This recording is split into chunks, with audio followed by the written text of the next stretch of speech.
Көп зikir кылса, адам көп zikir кылып жүрсө, нары бери басып жүргөндө адам ойлобогон, күтпөгөн сырлар ачылат.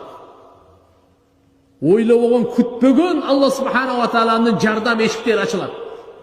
Ошон үчүн иншалла намаз менен биргеликте эле саар кеч зикирлерди.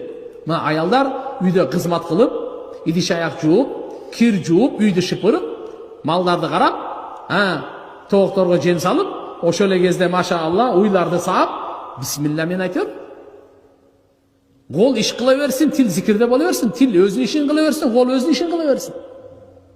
Кол төшөк сала берсин. Кол казанды аралаштыра берсин, бирок тилди ким тил аралаштырбайт го. Тил өзүнүн ишин кылсын. Я. Субханаллах.